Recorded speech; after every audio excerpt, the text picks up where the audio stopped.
Alors François, donc reconnaissance du parcours pour vos jeunes pousses. Alors, on leur demandera tout à l'heure ce qu'ils en ont pensé de ce parcours. Vous-même, vous en pensez quoi? Moi, ça fait plusieurs années qu'on travaille avec Mickaël, enfin tout du moins avec la fédération sur ce projet de Liévin. On a essayé de garder l'histoire du circuit et de respecter notamment ce que les organisateurs précédents avaient pu faire. Sachant qu'après, c'est Mickaël Lemardelet qui a pris la main finale sur le tracé du fait de... Moi, je ne peux pas être présent à la fois sur le côté réalisation et puis le côté équipe de France. Donc on a tracé le parcours à deux. Et l'idée, c'est de proposer aussi un parcours qui corresponde aux qualités de nos coureurs, quoi. Donc on le voulait à la fois physique avec des parties techniques. Ouais, rentrez.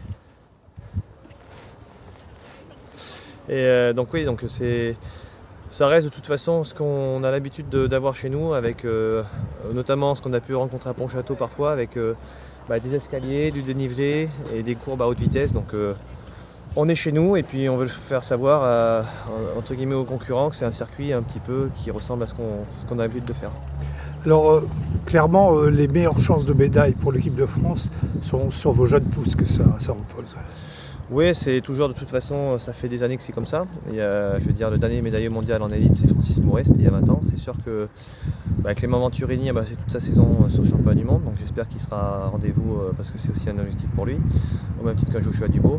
Et pour le coup, ça reste de toute façon un championnat du monde qui sera très disputé, même si on a des chances de médaille sur le papier. Moi, je fais toujours attention aux projections qui peuvent être faites. Il y a de la densité, on l'a vu chez les juniors, ça change en particulier chez les garçons, de podium quasiment à chaque manche de Coupe du Monde. Donc là, il faudra être en parfaite condition et puis ça sera le jour J qu'on verra nos forces en présence réellement. Peut-être le handicap, c'est le fait, je dirais, l'âge de vos coureurs et coureuses, puisqu'en fait, ils sont quasiment en première année de leur catégorie, sachant que oui, chez Espoir, ça peut qu'être. Il y a quand même de grosses différences entre les coureurs, quoi. Il y a un phénomène générationnel qui fait que de toute façon, on est toujours un peu dépendant de tout ça, du fait des coureurs qui peuvent arriver à maturité plus ou moins à la bonne année. Là, on a essayé de faire le maximum pour que nos coureurs soient en forme et prêts sur le championnat du monde.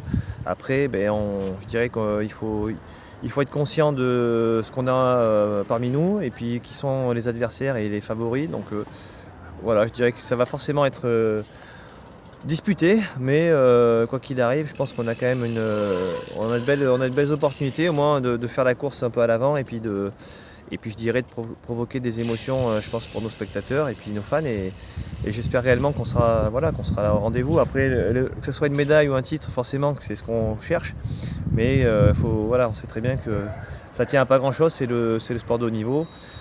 Le circuit de Liévin peut réserver parfois des surprises. On l'a vu notamment, Joshua Dubois avait crevé 2 fois championnat de France en élite il y a 2 ans. Ça ne l'a pas empêché d'être champion de France, mais voilà, c'est un circuit qui peut être un petit peu aussi risqué là-dessus. Donc on va tout mettre de notre côté. Et puis si on est battu par plus fort, ça sera comme ça. Et puis il faudra, bien sûr, ça sera une déception peut-être, mais au moins si nos meilleurs coureurs sont au meilleur niveau qu'ils peuvent être, je dirais qu'on n'aura pas d'excuses, on n'aura pas de...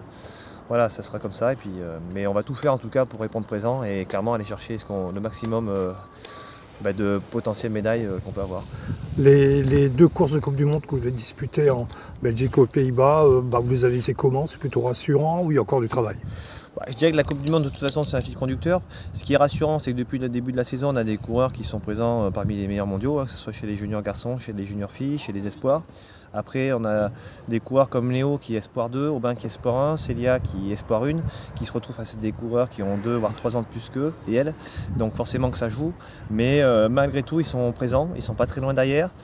Ce week-end c'était un point de passage. C'est pas la Coupe du Monde bien évidemment qu'il faut y performer pour prendre de la confiance et des repères. C'est sûr que ça serait plus compliqué si on avait des coureurs qui terminaient tout le temps au-delà de la 10e place. Là on est entre la victoire et puis la 5e, 6e place à chaque fois, donc on est quand même dans les temps de passage. Et puis maintenant il faut bien gérer sa saison et pour vraiment être au top de sa condition à la fin du mois de janvier. Les coureurs pourront compter vraiment sur le soutien du public.